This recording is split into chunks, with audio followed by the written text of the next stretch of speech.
शरणम गुरु। आज की इस पावन यज्ञ की बेला के समापन के अवसर पर उपस्थित यहाँ पर बहुत ही ज्येष्ठ, श्रेष्ठ, मेरी श्रद्धा, मेरे आदर के पात्र सभी मंच पर स्थित विद्वत मंडल और समादरत मंडप, मातृशक्ति, प्यारे बच्चों, समय शक्ति का ध्यान रखते हुए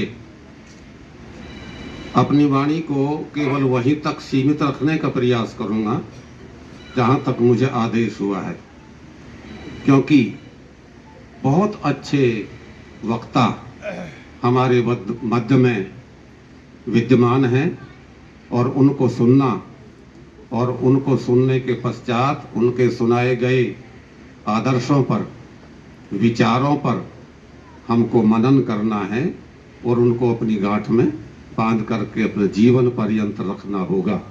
यही इस गुरुकुल प्रांगण में आने का हमारा सार्थक प्रयास होगा।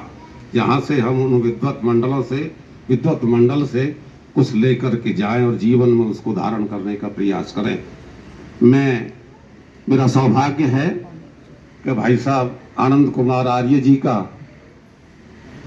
अभिनंदन पत्र पढ़ने का मुझे आदेश और निर्देश मंच की तरफ से हुआ है। मैं अपना सौभाग्य करते हुए इसको पढ़ने का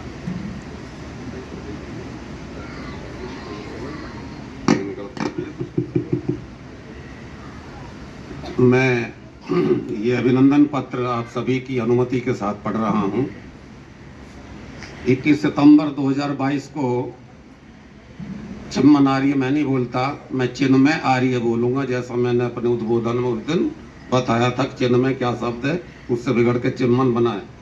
मैं चिन्मय आर्य आर्स गुरुकुल मुर्शदपुर ग्रेटर नोएडा में राष्ट्र निर्माण पार्टी के राष्ट्रीय अध्यक्ष डॉक्टर आनंद कुमार IPS के पधारने पर जो अभिनंदन पत्र है उसको पढ़ता हूँ।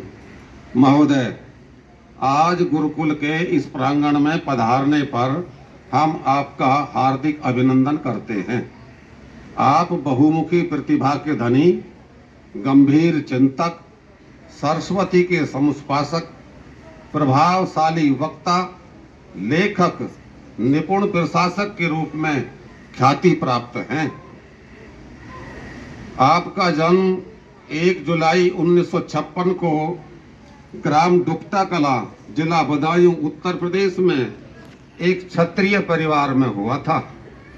आपकी माता श्रीमती सुलोचना देवी आर्य समाज की विचारधारा में ही रच बसकर पली एवं बढ़ी थीं।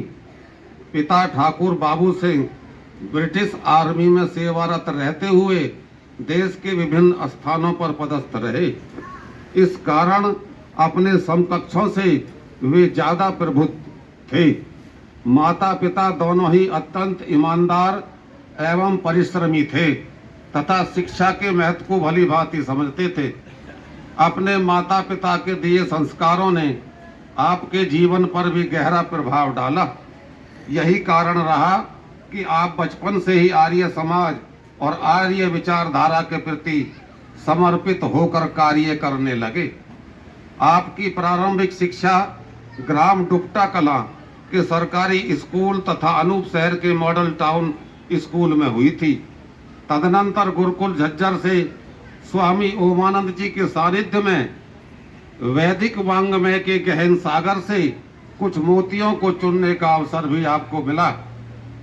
गुरुकुल कांगड़ी विश्वविद्यालय से MA संस्कृत तथा पंजाब यूनिवर्सिटी चंडीगढ़ से वैदिक संहिता नामा लोके महर्षि दयानंदीय त्रय सिद्धांतस्य पर्यालोचनम विषय पर प्रसिद्ध वैदिक विद्वान डॉक्टर रामनाथ वेदालंकार के मार्गदर्शन में PhD की उपाधि प्राप्त की।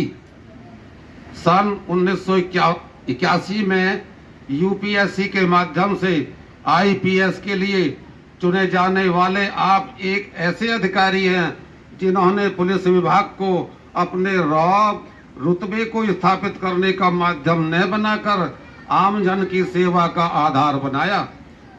जो कमजोर थे, जो दीनहीन थे, ऐसे लोगों की आवाज सुनकर उन्हें सुरक्षा एवं न्याय का एहसास दिलाया।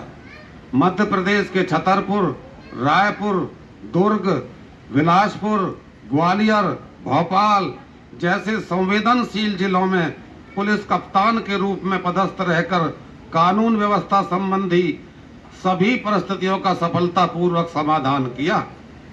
पुलिस उप महानिरीक्षक, जिसको अंग्रेजी में डीआईजी के रूप में पदोन्नत होने पर आप मध्य प्रदेश शासन में अतिरिक्त सचिव तथा तत्कालीन मुख्यमंत्री के ओएसडी के रूप में भी सेवाएं देने का आपको अवसर प्राप्त हुआ। कम्युनिटी पुलिसिंग के क्षेत्र में आपने बहुत महत्वपूर्ण कार्य किया है। फिरती नियुक्ति पर दिल्ली में गृह विभाग में पदस्थ होने पर आंतरिक सुरक्षा से जुड़े विभिन्न 29 वरिष्ठ पदों पर पदस्थ रहकर कार्य किया। इस दौरान आप दिल्ली, कलकत्ता, ईटानगर, गुवाहाटी स्थानों पर पदस्थ रहे। सदा राष्ट्र हित को प्राथमिकता देते हुए कार्य किया। आंतरिक सुरक्षा से जुड़े विभिन्न विषयों पर आपका गंभीर चिंतन है तथा उनके समाधान के लिए एक स्पष्ट